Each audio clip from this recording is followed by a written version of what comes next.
अब नहीं लगेगा 12 और 28% का जीएसटी, लगेगा तो सीधा 40% का जीएसटी। जी हाँ दोस्तों, सही सुना आपने।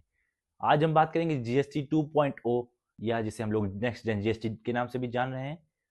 तो आज हम डिटेल में इसके बारे में जानते हैं। तो मेरा नाम सुरेश कुमार सिंह है और आज आप आए हैं हमारे इस यूट्यूब चैनल पे। तो हम लोग बात करते हैं जीएसटी 2.0 के बारे में, लेकिन उससे पहले हम लोग को जानना यह जरूरी है कि जीएसटी आखिर होता क्या है। जीएसटी यानी कि गुड्स एंड सर्विस टैक्स, जो कि 2017 में लागू किया गया। ये जीएसटी को इंट्रोड्यूस किया गया था और जीएसटी एक बड़ा ही अहम फैसला था सरकार द्वारा 2017 से जो लागू किया गया। इनडायरेक्ट टैक्सेस की जो हिस्ट्री थी जीएसटी के आने के बाद से पूरी तरीके से बदल गई है। जीएसटी जो कि इनडायरेक्ट टैक्सेस का जो सिस्टम था, जो कॉम्प्लेक्स था काफी, उसे एक साधारण और सिंपल वे में, एक सिस्टमेटिक वे में जीएसटी के आने के बाद से हो गई हैं चीजें इनडायरेक्ट टैक्सेस में। इनडायरेक्ट टैक्सेस वह टैक्सेस हैं जो डायरेक्टली ना किसी पे लगा के जिस पे लगाई जाती हैं, वह जरूरी नहीं है कि उसी व्यक्ति द्वारा उस भरपाई की जाए। वह टैक्स दूसरा व्यक्ति उसे टैक्स पे करता है और पहले व्यक्ति पे वो टैक्स लगाया जाता है।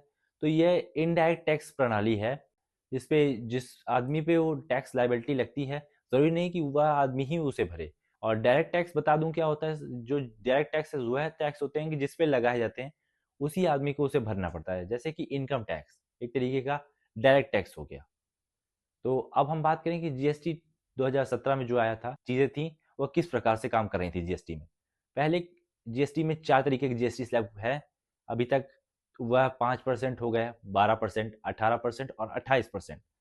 इन चारों जीएसटी स्लैब्स में हर प्रोडक्ट्स डिफरेंट डिफरेंट स्लैब्स में आता था। यानी कि रोजमर्रा से जुड़ी चीज़ें किसी एक स्लैब में हैं और लग्जरी प्रोडक्ट्स किसी एक स्लैब में हैं, और हर तरीके की वस्तु पे अलग अलग तरीके का जीएसटी स्लैब सरकार द्वारा निर्धारित था। ये भी एक कन्फ्यूजन क्रिएट करते थे कि कौन सा प्रोडक्ट किस स्लैब में आ रहा है, कौन सा प्रोडक्ट किस स्लैब में नहीं आ रहा है। तो इसी को ओवरकम करने के लिए 56th जीएसटी काउंसिल मीटिंग बैठाई गई और उसमें ये निर्णय लिया कि अब 4 स्लैब ना होके सिर्फ और सिर्फ 2 स्लैब रहेंगे, जो कि रहेगा 5% और 18%। तो ये जो 2 स्लैब हैं, और साथ ही साथ एक नया जीएसटी स्लैब भी जोड़ा गया जो कि है 40% का। जी हाँ दोस्तों, अब सीधा 40% का जीएसटी स्लैब भी एक जोड़ा गया है। तो हम लोग बात करेंगे कि 3 डिफरेंट स्लैब्स जो आए हैं उनमें क्या क्या अहम बदलाव हैं और कौन कौन सी चीज़ें किस स्लैब में आती हैं। तो शुरू करते हैं कि रोज़मर्रा की दैनिक जीवन से जुड़ी चीज़ें, जैसे कि रो ब्रेड हो गई, इंडियन ब्रेड्स, रोटी, खाखरा, पनीर, प्री पैक्ड छेना, इन सभी को नील जीएसटी के अंदर सरकार ने अब डाला है। सरकार का यह मानना है कि ये जो रोज़मर्रा से जुड़ी चीज़ें हैं इन पे जीएसटी नहीं लगना चाहिए। साथ ही साथ फूड प्रोडक्ट्स के अलावा जो प्री पैक्ड भुजिया, नमकीन्स, दालमोट, सेवरीज और साथ ही साथ hair comb comb brushes, tooth brushes, इन सब चीज़ों पे 5% का जीएसटी सरकार ने लगाया है। सरकार का एक बहुत ही अहम और महत्वपूर्ण फैसला यह लिया गया हेल्थ केयर फैसिलिटीज़ और पर्सनल इंडिविजुअल इंश्योरेंस से जुड़ा। लाइफ सेवर मेडिसिन पे नील जीएसटी घोषित कर दिया सरकार ने, और साथ ही साथ जो इंडिविजुअल इंश्योरेंस है उस पर भी जीएसटी नील कर दी गई है। सरकार का यह मानना है कि जब हेल्थ सेक्टर में अगर जीएसटी कम की जाएंगी, जो लाइफ सेविंग मेडिसिन हैं, तो जो लोग उसे अफोर्ड नहीं कर पाते हैं वह भी उसे अफोर्ड करने की क्षमता रखेंगे। साथ ही साथ एग्रीकल्चर से जुड़ी चीज़ें हैं, जैसे कि ट्रैक्टर पार्ट्स, केमिकल्स, पेस्टिसाइड्स, इन सभी पे 5% के जीएसटी घोषित की गई है। यह एक महत्वपूर्ण फैसला है सरकार द्वारा, क्योंकि सरकार का यह कहना है कि जो कृषि से जुड़ी चीज़ें हैं उन पे अगर हम लोग 5% की जीएसटी में उसे डालेंगे तो इससे गरीब और किसान पे कम बोझ पड़ेगा और वह बढ़िया फसल उत्पाद कर पाएगा। या एजुकेशनल इंस्टीट्यूट्स पे या स्टेशनरीज पे, इन सब पे नील जीएसटी कर दी है सरकार ने। ऑटोमोबाइल सेक्टर में जो कि 350 सीसी से कम की बाइकें हैं उन पे 18% जीएसटी अब सरकार ने लगाया है। और साथ ही साथ जो 4 मीटर से कॉम्पैक्ट एसयूवीज या कोई भी 4 व्हीलर कार है 4 मीटर से जिसकी लेंथ कम है, वह 18% के स्लैब में रखी गई।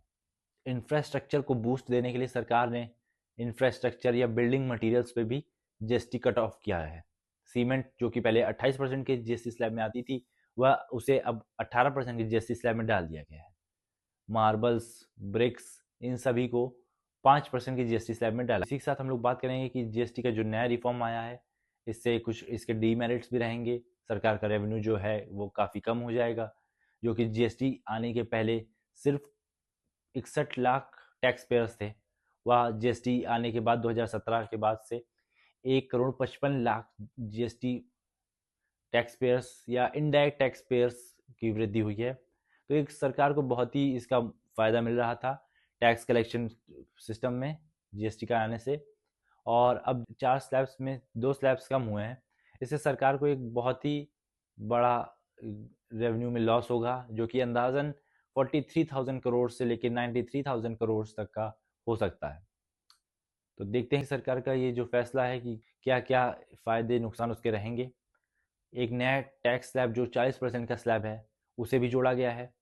उसे कहने के लिए तो हम लोग सिन टैक्स स्लैब के नाम से भी लोग जान रहे हैं, क्योंकि जो सिन गुड्स हैं, विलास की चीज़ें जिस पे उपयोग के समय तो काफ़ी आनंद देती हैं, बट ओवरऑल वो हेल्थ पे काफ़ी बुरा असर डालती हैं, उसे सिन गुड्स कहा गया है। यानी कि गुटखा, तंबाकू, पान, सिगरेट्स, इन सभी को सिन गुड्स कहा गया है। और इन पे सरकार ने 40% का स्लैब लगाया है। सरकार का यह मानना है कि 40% का स्लैब जब लगेगा तो लोग उसे कंज्यूम कम करेंगे।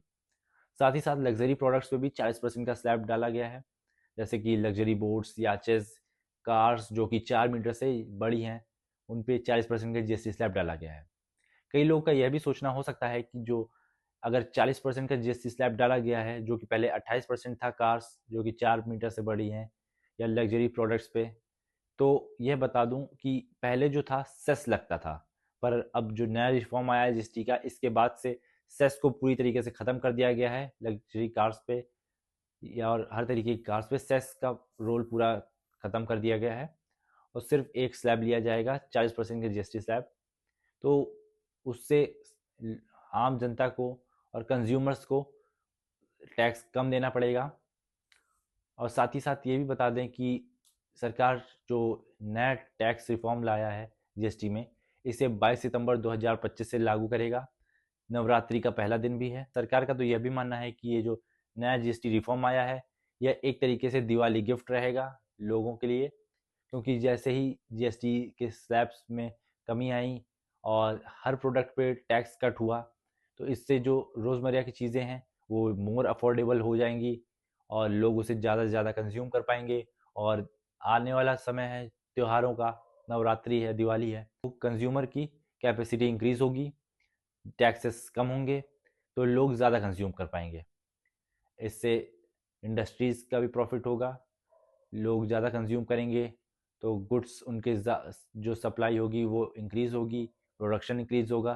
तो एक तरीके से सरकार द्वारा ये कहना जा रहा है कि जो जीएसटी में टैक्स स्लैब्स कम किए गए हैं और टैक्सेस कट ऑफ किए गए हैं, इसकी वजह से आम जनता को बहुत ही बड़ा फ़ायदा मिलेगा। और दूसरी तरफ विपक्षी दलों का यह भी कहना है कि जो टैक्स स्लैब कम किए गए हैं, तो वह तो वही बात हो गई कि पहले टैक्स एक्स्ट्रा बढ़ा दो और उसके बाद में वो टैक्स स्लैब कम कर दो, तो कहा गया कि कम होगा स्लैब। देखते हैं क्या इसके देखते हैं क्या इसके परिणाम रहेंगे लॉन्ग टर्म पर्सपेक्टिव से।